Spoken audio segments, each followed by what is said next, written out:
Hello and welcome to NewFilmmakers Los Angeles in partnership with Movie Maker magazine. My name is Danny DeLillo and we're here at the Cameras Los Angeles showroom in West Hollywood, and I'm here with a team with 2,500 kilometers. Let's take a look at a clip.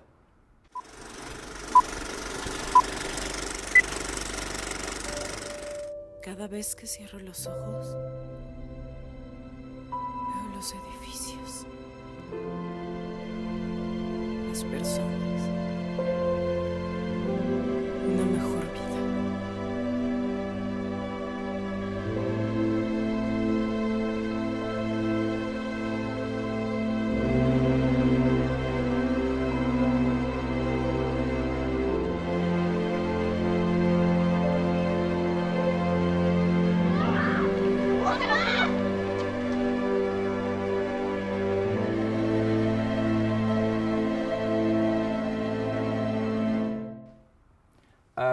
Thank you so much for being here, and thank you so much for sharing your film with us. For those that haven't had the pleasure of seeing it, tell us a brief synopsis of your film. The film is about a Guatemalan mother who is dealing with domestic violence and has to decide whether to stay with the husband or take the kids to the United States to give them a better life. Listen, I was like totally in on that journey. I was feeling her pain and everything that she was going through. It was such a beautiful story.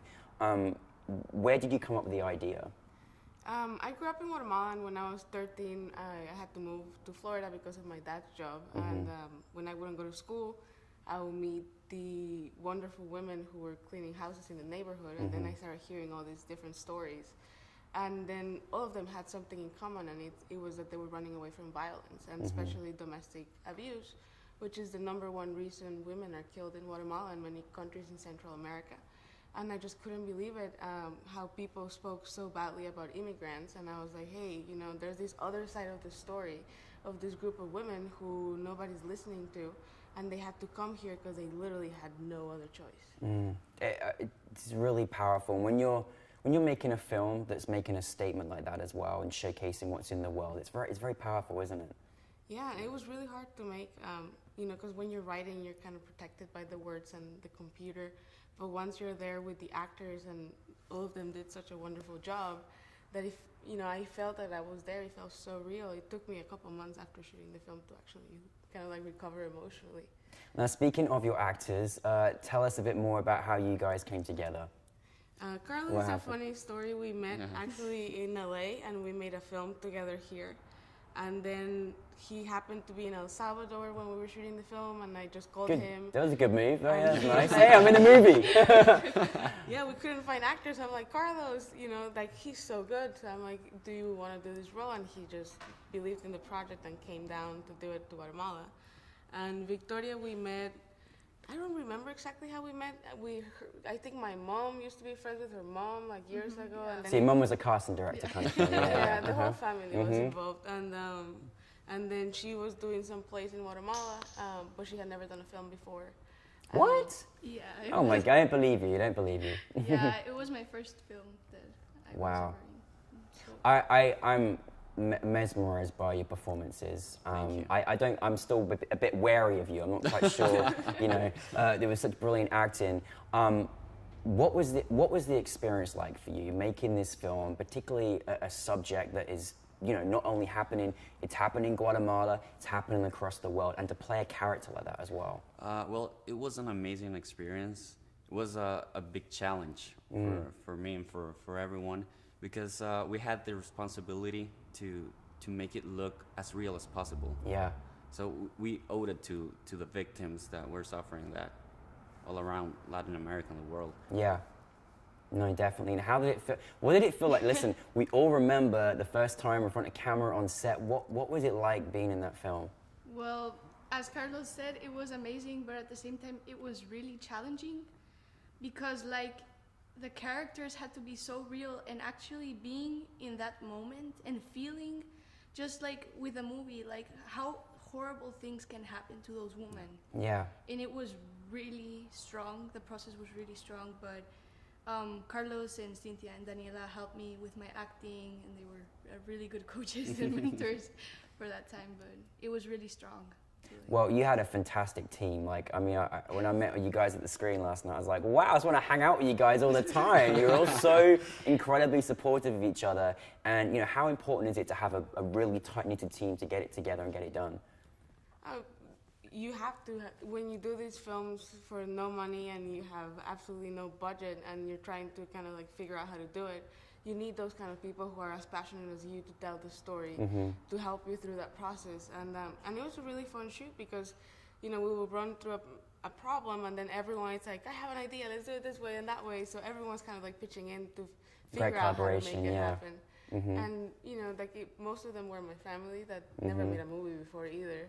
I love your family. I met them last night. They're so lovely, Yeah, and now they're obsessed with filmmaking. So. That's it. It's going to be a filmmaking family. Just you wait. I love it. Now, you made it look extremely easy, but what was the biggest challenge for you in making the film, if there was any?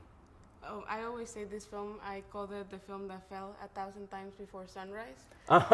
Everything about this film was challenging, from the writing process, trying to understand the reason behind the characters' actions, because I have never experienced that myself. And then the shooting situations in Guatemala, there's no film industry, so there's nowhere that you can go and rent a camera or anything really.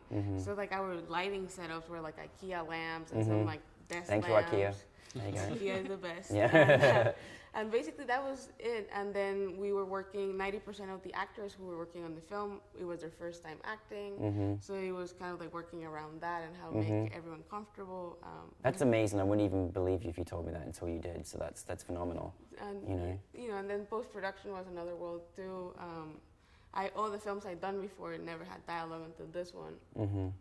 And so it was kind of challenging to the sound design and everything, and then it came out. Well, I mean, you know, as actors taking on, as say, this particular role, you know, showcasing an example of what is happening in Guatemala, in Latin America, and across the world, like, how does it feel being involved in something, in performance, to something that you're putting out there to an audience and trying to say what's happening? Like, it's powerful, isn't it? It's a powerful feeling. Yeah, it is. Like you said, it's very powerful because it's like you're giving a voice to people that do not have a voice. That they are suffering from this, and they cannot do anything sometimes. Like they just stay like in their place, and they cannot go to the authorities and say something. And even people, especially women, they even say they love their husband despite all the things that they are doing to them. So it is very powerful. It was really like hard for me, the process. Of course. Because he was so different to me. I had to make a lot of research and watch some real cases. And I don't know, it was very hard because it was the opposite from what I am. And just so you know how hard it was for Carlos when we were shooting the big sequence when there was like a fight, every time we would cut, he would start crying because he just couldn't do it. Yeah. I mean, that it is admirable to take on a role like that, you know. But I don't want to give too much away for people that haven't seen it. But you know, you did take us on a journey. I did get my Kleenex out. I'll be honest with you, because it was an emotional journey you took us on. I think it's so great when filmmakers can make, you know, through film, be able to showcase this and help others and help other women and maybe break out some women from those relationships. I think that's really powerful. Speaking of how powerful, what is it like, I know being from another country myself, what is it like to come over to LA, have your film screened with NewFilmmakers Los Angeles in partnership with the Academy of Motion Picture Arts and Sciences? What is that feeling like? Unbelievable. It was amazing. It was great, and it was an opportunity to all of us get reunited again. We haven't seen each other since we premiered the film in Guatemala in 2016. And it was such a wonderful event, and getting to meet other people who are also making films in Latin America. It was very inspiring. I mean, it was obviously this particular focus. We're celebrating Hispanic Heritage Month. We're showcasing films from the US and Central America and South America. What is that? How great is that to have all these different countries making films together and celebrating Latin cinema? How does that feel? I think that each film had like its own idea, Mm-hmm. and it was so good because there were people from like Cuba that brought their movie in, Mm-hmm. and you could see the different like type of cultures in the movie Mm-hmm. and the different like objectives Mm-hmm. and everything. So I think that was very nice. I enjoyed the films a lot. Yeah, oh, good. It's always great to meet other filmmakers and collaborate and everything. You guys, you had such a great response from the audience. You know, it was really quite once people coming up to me and saying how much they enjoyed it. What is next for you all together or individually? We're actually going to be working together again this November. Oh, great! That's good. When you found your team. Yes, we're going back to Guatemala and we're shooting a short film and a TV pilot. I mean, just keeping yourself busy, hey? That's awesome. That's amazing. Well, you know, when you, as I say, when you find your team, family too. Obviously, you can't help that. You got to bring them in. The family's involved now. All the crew are going to be family. I love that. No, honestly, we're so grateful for your film and thank you for sharing your great abilities and we can't wait to see much more of your work as well. And we all at New Filmmakers LA want to go to Guatemala. So when can we go? Anytime? You're welcome. Okay. Mi casa, tu casa. All right, I'm going to leave this interview and I'm going to go on back and pack my suitcase. But no, thank you very much for your film. I really appreciate it. Thank you so much. Thank you.